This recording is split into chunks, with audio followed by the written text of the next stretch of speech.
صل على سيدنا محمد المأمون والفهم المكمون وسر الكافي والنور من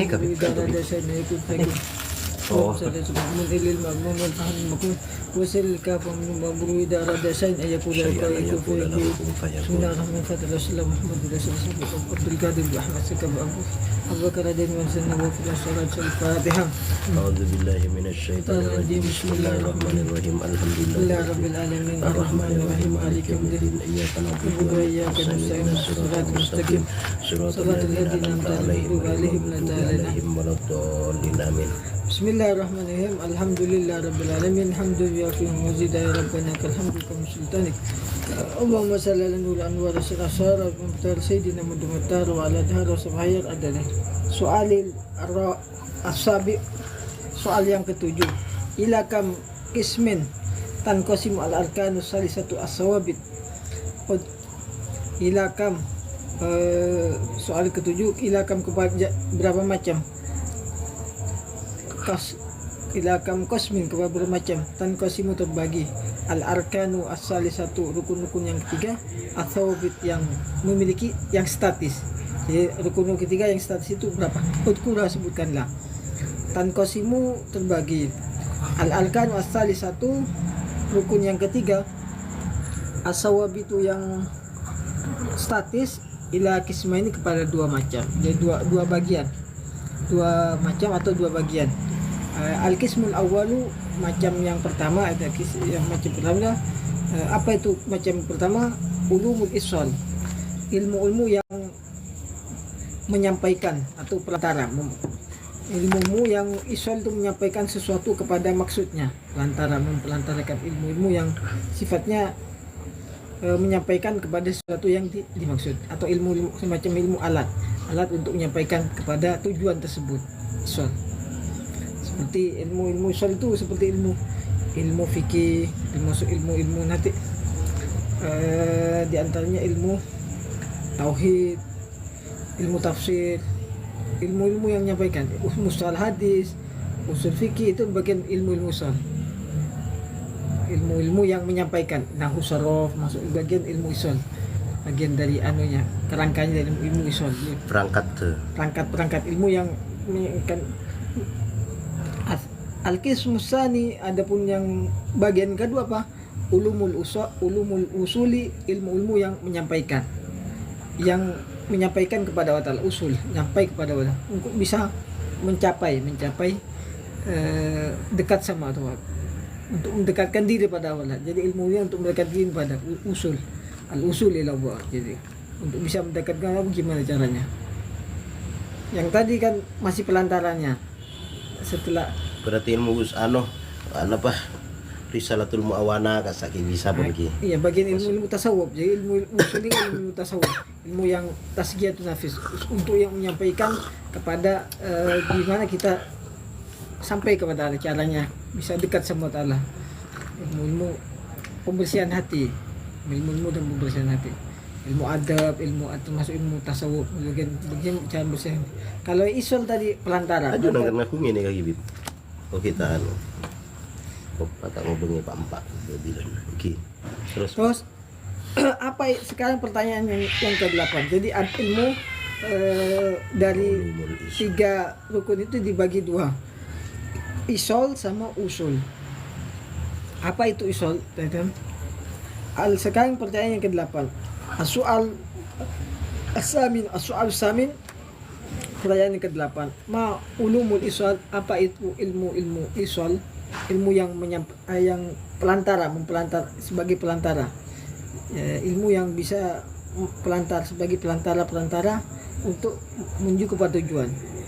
Ulumul isal, ilmu isal itu ulumul Islam wal iman, yaitu ilmu Islam wal iman dan iman. Ilmu tentang Islam dan iman. Wasumia dan dinamakan ulumul isal, yang karena ulumul isal ilmu yang menyampaikan arti pelantara ya nausada al-wasilah itu sebagai wasilah itu media atau pelantara, al-wasilah itu media atau pelantara, allati yatawasala yang menyampaikan biha dengan media tersebut perantara itu al-insan seorang ila ghayati kepada tujuannya, min wujudu dari keberadaannya. Nah, tadi sebenarnya kalau ingin belajar nahu, ingin mengetahui bahasa Arab, maka harus ada medianya. Medianya apa? As'ilah wa ijah. Medianya apa? Dengan cara mempelajari ilmu tata bahasa, bahasa nahu, sorof, balaghah. Kalau ingin mengetahui tentang Islam, rukun-rukun Islam, maka butuh pelantara. Belajar tentang salat, maka di bab fikih di salat. Ingin tahu tentang zakat, maka belajar ilmu fikih tentang zakat.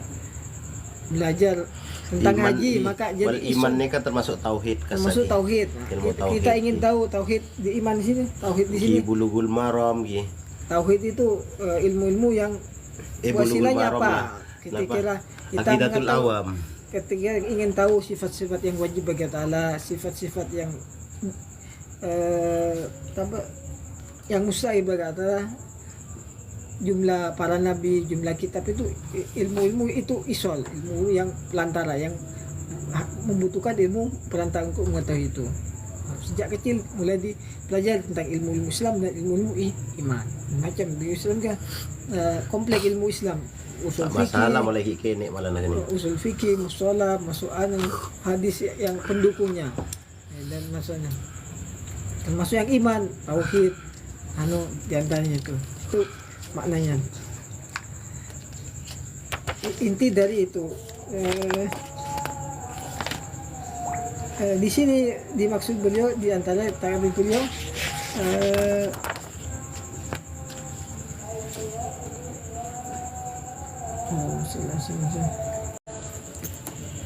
agak panjang ya, tapi tidak apa baik itu. Jadi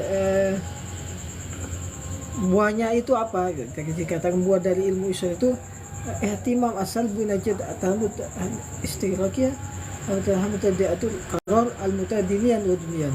Maka natijah tafsir di masad abawiyah at-takil jami' baina haqiqat ilmaniyah al-musyairin salafan wa madul mutabi matati hilaf al-islam.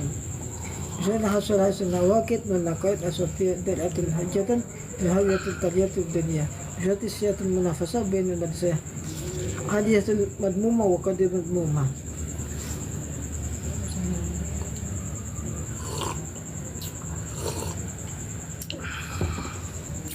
Intinya. Jadi intinya di situ dengan belajar ilmu-ilmu ihsan ini orang bisa menghilangkan sesuatu, bisa mencapai tujuan yang ingin dicapai, tujuan secara ilmiah. Jadi banyak menggunakan akal. Kalau ilmu-ilmu ihsan ini lebih memfokuskan kepada akal. Jadi mereka menggunakan an-nador, penelitian dulu, nador kemudian baru tasdik. Jadi dalam ilmu usul itu nanti ada an-nador dulu, penelitian dulu, diteliti dulu, kemudian tasdik, tasawur.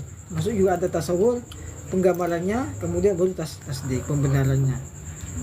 Itu ilmu-ilmu yang usul itu. Jadi diteliti dulu, misalnya alam itu baru, bagaimana penelitiannya, kemudian bagaimana nanti tasawurnya, penggambarannya, kemudian tasdik, pembenarnya dengan dalil. Contoh tentang ilmu usul itu, ilmu yang menyampaikan diantaranya tentang alam itu apa sifatnya hudus, bagaimana alam itu hudus. Maka nanti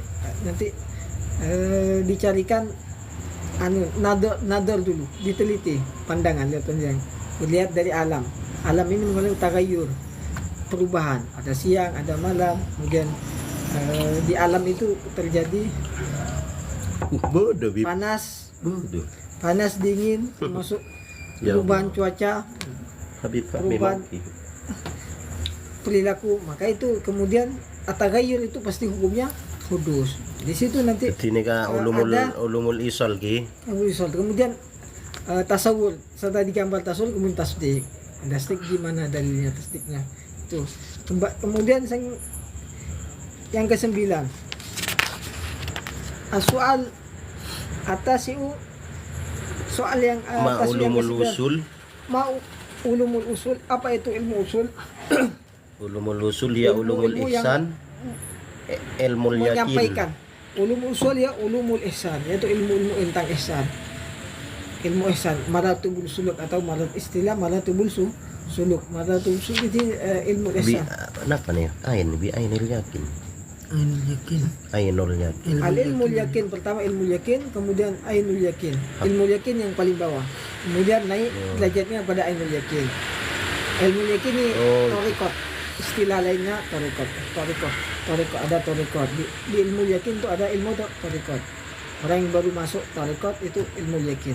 Kemudian ketika sudah nyampe kepada hakikatnya baru ainul yakin. Kemudian hakul yakin ini makrifat tertinggi ya, hakul yakin makrifat, derajat yang makrifat itu Ainul yakin. ainul yakin hakikatnya, hakikat. Usumiyat Ilmul yakin, ainul yakin. jadi ulumul yakin itu istilahnya toriko. Kita bertoriko, kita masuk torikotnya Syadiliyah atau kiranya Tijani atau torikotnya Naksabandi apa. Jadi ketika seorang itu masuk ke situ torikot, maka dia akan peroleh ilmu yakin, ilmu keyakinan tentang sesuatu dari zikir yang diamalkan, kemudian wejangan yang ilmu-ilmu yang diberikan oleh gurunya, mursyidnya dari ilmu yakin. Ketika kemudian dia berusaha terus sampai ketika masuk ke ainul yakin, maka dia jadi wali sudah. Ainul yakin. Bila masuk kah?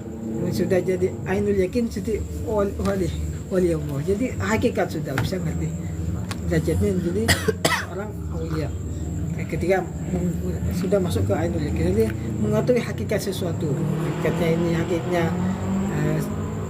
hakikat yang dialaminya, tidak bisa digambarkan dengan kata-kata. Jadi dan dengan zauq, dengan rasa, jadi tidak bisa disampaikan dengan ainul itu. Kemudian setelah nyampe paling tinggi hakul yakin. Hakul yakin ini bisa derajatnya para yang tertinggi. Artinya para nabi, para rasul, termasuk orang-orang yang siddiqi ya. Artinya wali-wali besar yang menjadi kutub bisa itu masuk hakul yakin, derajat mereka anunya tinggi. Sumiyat apa dinamakan ilmu itu bi ulumil usul, dengan ilmu usul yang nyampai. Lianna sungguhnya dengan ilmu usul itu nyampai itu ida tahaqqaqa, apabila sudah tahaqqaqa membuktikannya dengan ilmu itu al-insan faqat wasanggu dia sampai ila ghaiti pada tujuan menujudi deka keberadaannya. Jadi ketika man arafa nafsahu arafa rabbahu, ketika dia orang sudah mengenal dirinya maka bisa mengenal Tuhannya. Artinya ketika orang sudah dalam dirinya itu dia tahu apa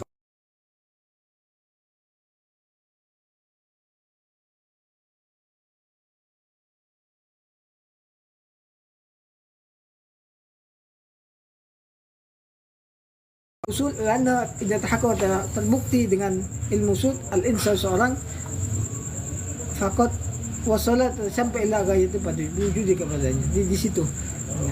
Di sini sebutkan dalilnya di sini anta abuduwa ka annaka tarahu wa illam tarahu fa innahu yaraka. Jadi dalil dari tentang ulumul ihsan. Kamu menyembah Allah Ta'ala ka annaka tarahu, seakan-akan engkau melihatnya. Ini makom yang wa illam takun tarahu, ya, makom yang kedua, rukun yang keduanya Pak. Illam yakum tahu, jika tidak ada tarahu melihatnya, fa innahu yarakum, sungguhnya dia mau melihatmu. Fiya tadahu, katanya tanpa al-malat maqam siddiqiyah al-kubra yusabi al hadis al-qudsi. Siddiq, makom yang tertinggi. La yazalu abdi, senantiasa al-abdi seorang hambaku ya takarabu, terus menerus mendekatkan ilai kepadaku bin nawafil, dengan sunnah hatta uhibbu, sehingga aku mencintai. Tidak ahbab tuh, jika aku mencintainya, kuntu sam'ahu, dan aku jadi samu pendengarnya, alladhi, semua yang dia mendengar tadinya. Jadi ketika mendengarnya dia dengan pendengaran perantara Allah Ta'ala. Jadi Allah Ta'ala yang membuat dia bisa mendengar melebihi dari pendengaran manusia biasa. Wa basarahu, dan pandangannya alladhi yubsir bihi, dengan pandangannya alladhi yubsir, dia melihat dengannya. Jadi dia memandang, bisa memandang lebih dari manusia biasa pandangannya, pandangan batin kan dari ilmu. Kemudian wa yadahu, dan tangannya yabtishu, dia bisa menabuk dengannya. Wa rijlahu, dan kakinya yamshi bihi. Lain sa'alani, jika dia meminta padaku, la'utiyannahu, aku akan memberikannya. Lain atanya, jika dia menegakkan. Wa ini sta'adani, jika dia minta pelindungku, la'utiyannahu, aku akan melindunginya. Hadis ini hadis dalam Bukhari. Bila syakka martabat nubuwah khasul anbiya. Ulaika alladziina ta'lim nabiyina siddiqa wa syuhada wa sholihin. Jadi di sini dan mereka di surat An-Nisa ayat 69 dikatakan faulaika, maka mereka itu ma'alladina, bersama orang alladina an'amta, orang yang Allah Ta'ala berikan nikmat alim pada mereka minan nabiyina, dari para nabi. Maka yang tertinggi pada mereka. Kemudian as-siddiqin, kaum siddiq. Siddiqin ini orang-orang Abu Bakar, apa orang-orang yang wali-wali derajatnya tinggi, makomnya siddiq. Wasuhada, para orang-orang yang mati syahid, orang yang masih berjihad insya Allah Ta'ala. Wasuhada, kaum salihin. Di sini ada dua derajat. Derajat pertama tadi martabat nubuwah yang tidak bisa kecuali dobitnya apa, barometernya wahyu, isma, dan lahlak. Yang derajat yang pertama derajat nubuwah, tadi makom yang tertinggi. Kemudian yang keduanya ada martabat siddiqiyah. Martabat siddiqiyah ini para nabi dan juga para wali. Di nabi dan para wali. Jadi nabi yang bukan nabi yang punya kedudukan tinggi, dan nabi yang juga seperti para wali, nabinya para Bani Israel. Yang dikatakan kan Anbiya Bani Israel ka ulama'i umati ka Anbiya Bani Israel. Umatku seperti nabinya Bani Israel. Di sini ulama yang tinggi derajatnya. Pada Imam Ghazali, Imam Manoi, mereka punya kedudukan seperti nabi zaman Bani Israel. Ya Allah. Bukan nabi yang punya kita, berarti yang ulil azmi, nabi yang nabi tapi bukan rasul, yang kadang-kadang itu. Anehnya itu kedudukannya. Di situ dari sini kita dapat digambarkan dari penjelasan di sini bahwa ulum musawabit itu dibagi dua. Pertama tadi ulumul iswat, yang kedua ulumul usul. Ulumul iswat mengandung ilmu imanan dan ilmu keislaman dan keimanan. Iswal itu terdiri dari keimanan dan ilmu keimanan dan ilmu keislaman dan ilmu keislaman dan ilmu keimanan. Kalau bukan ilmu usul, ilmu yang ihsan atau ilmu tasawuf yang di situ. Mungkin di sini yang bisa disampaikan. Kemudian menjak yang ke-10. Soal al-asil. Soal yang ke-10. Kam arkanu ilmu bi ala bersa'ah. Ada berapa macam ilmu tentang tanda kiamat? Sekarang ilmu tanda kiamat. Menjak yang rukun yang ke. Arkanul ilmu bi ala bersa'ah senani.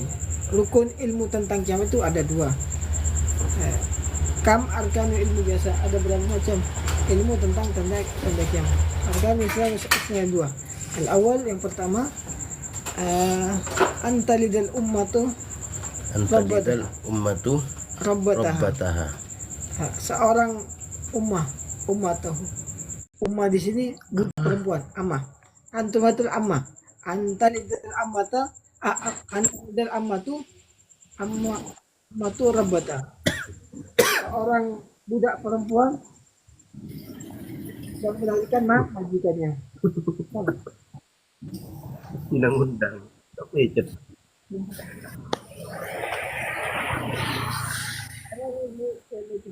Yaitu di sini koron, artinya al-koron. Di sini nakdul koron, degradasi koron, resolusi ilmu wal etikot. Jadi terjadinya degradasi resolusi ilmu dan etikot. Jadi rukun yang pertama tadi kemarin, pernah desain kemarin, minggu yang kemarin tentang terjadinya resolusi hancurnya resolusi ilmu dan etikot. Ya, ilmu di situ ilmu sudah mengalami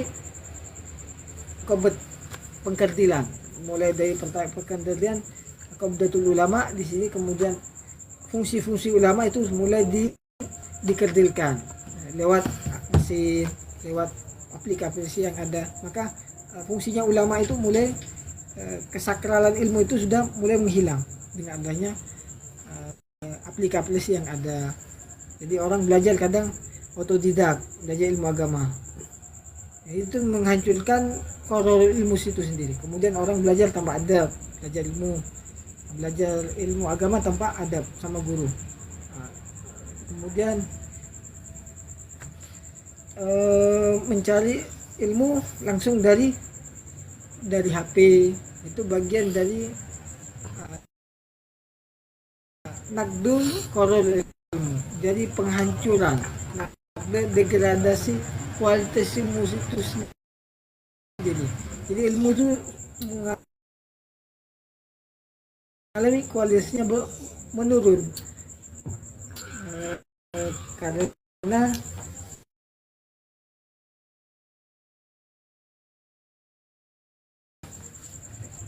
itu mereka membuat agak ilmu itu menjadi koror ilmu.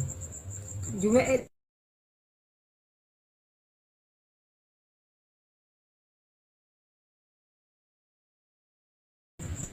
anunya, karena banyaknya fitnah, banyaknya terjadinya ini yang menyebabkan itu terjadinya nakdul kororul etikat itu sendiri. Ya, penyebabnya itu. Makanya digambarkan seorang budak perempuan yang melahirkan majikannya, gambaran dari itu. Jadi termasuk siloka, bentuk dari siloka, imajinasi bahwa resolusi ilmu dan etikot yang terjadi di akhir zaman. Kemudian yang kedua, ba'atsan, yang kedua, antara kamu melihat al-khufata al-arata al-alata fi atasyai yatatawuluna fil bunyan, yaitu kamu melihat al-khufata al-arata alata ali atasyai, seorang pengembala kambing yang tampak. Kamu melihat seorang pengembala kambing yang berpakaian setengah telanjang, kemudian tidak beralas kaki dan dalam keadaan miskin. Ya tatawuluna, saling berlomba-lomba fil bunyan, di dalam membangun bangunan. Ya tahu saling meninggikan bangunan, bangunan. Terjadi di Dubai, di mana di negara Arab itu mereka aslinya pengembala kambing, secara dohirnya gitu. Itu makna secara dohirnya. Yang tadi juga yang makna yang pertama tadi, makna secara dohirnya itu rukun yang tadi banyak yang durhaka kepada ibu, atau kemudian terjadi kedurhakaan seorang istri kepada suami. Itu makna dohirnya, makna secara dohirnya ya. Makna dohir yang rukun yang pertama tadi, kedurhakaan anak kepada ibu atau kedurhakaan istri kepada suami. Makna dari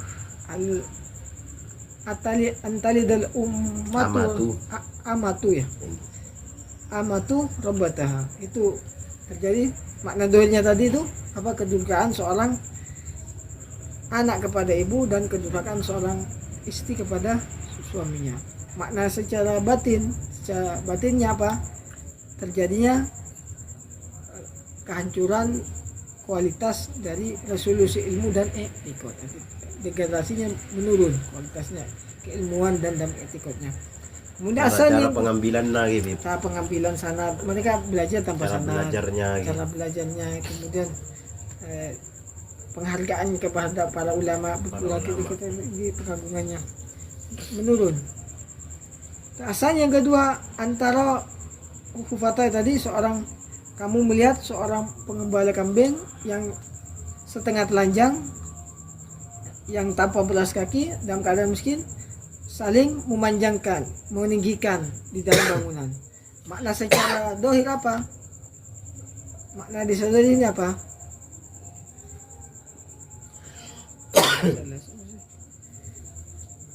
Makna desa dohir ini banyak orang-orang desa yang akan kaya, memiliki kekayaan. Jadi orang kaya desanya lebih kaya dari orang kotanya. Itu makna secara dohir. Jadi mereka bangunan mereka tuh bagus-bagus. Toko Madura. Lebih bagus bangunan yang orang di desa daripada orang kota. Itu makna secara dohirnya. Kemudian juga ya tatawaluna. Banyaknya yang jadi penguasa. Yang menjadi penguasa atau pemimpin itu dari kalangan orang desa. Orang desa. Jadi bupati bukan dari kalangan bangsawan lagi. Jadi yang menempati bupati, gubernur itu dari rakyat biasa atau rakyat yang dari kalangan desa, tidak bukan dari kalangan bangsawan. Kalau dulu misalnya jadi bangsawan biasanya, kalau jadi gubernurnya mesti dari kalangan bangsawan, turunan bangsawan turunan ini. Kalau sekarang dari rakyat desa, itu bagian. Yang dimaksud rakyat desa ini kan termasuk kapasitasnya juga menurun gitu. Saya maksud gitu. Jelas, artinya mereka ambisikan dia kalau bangsawan biasa tak kayak korupsi, soki sudah anunya. Artinya mereka sudah kadang nyari laku. Itu jadi gubernur, jadi bupati kedek kalangan rakyat jelata. Itu makna siado. Jadi di akhir zaman tadi tapi orang desanya lebih kaya dari orang kotanya. Maksudnya bangunannya desanya lebih megah kadang daripada di kota. Itu secara ekonomi, kan secara hukum tadi. Itu makna secara dohirnya. Sekarang makna secara batin. Apa makna batinnya tuh? Kalau hukmi wa iktisad, degradasi dari resolusi hukum dan ekonomi. Apa itu degradasi? Penurunan dari resolusi hukum itu artinya hukum sudah mengalami kehancuran dan banyak ketidakadilan, kedoliman. Dari keadaan ketidakadilan, kemudian hukum juga dimanipulasi. Jadi hukum sudah tidak sesuai dengan keadilan, hanya tinggal namanya saja di akhir zaman. Jadi orang yang jujur itu banyak dihianati. Justru yang orang yang pembohong yang banyak dipercaya, yang dikasih amanat untuk jadi pemimpin. Itu dari bagian dari korol hukum, kehancuran dari resolusi hukum. Yang itu gimana? Yang tadi kemarin istisad hancur degradasi dari resolusi ekonomi. Artinya banyaknya pasar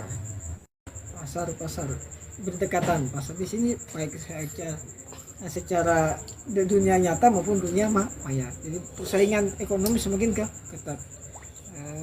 Orang-orang biasanya banyak ke kota-kota merebut ekonomi itu, ikut juga bersaing dalam urusan ekonomi. Jadi persaingan semakin ketat di situ. Kali ekonomi menjadi hancur. Jadi penjualnya lebih banyak dari pembelinya. Di akhir zaman itu penjualnya lebih banyak pembelinya lebih, kalau dulu kebalik, pembelinya lebih banyak, penjualnya sedikit. Di akhir zaman terjadi sekarang. Jadi bagian korol nakdu korol iktisad, hancurnya lebih resolusi ekonomi. Jadi keuntungannya sedikit kemudian orang menjadi bingung, hancur gitu. Nah, nanti yang sebagaimana saya tahu kemarin bahwa nanti di akhir keempatnya itu tadi korol ilmu, korol etikot, korol hukmi dan korol iktisad ini akan diperbaiki oleh Imam Mahdi, akan diperbaiki kembali, akan dibangun kembali. Keempatnya ini ditumbuhkan kembali di zaman beliau. Mungkin sampai sini yang saya sampaikan. Assalamualaikum warahmatullahi wabarakatuh. Bismillahirrahmanirrahim.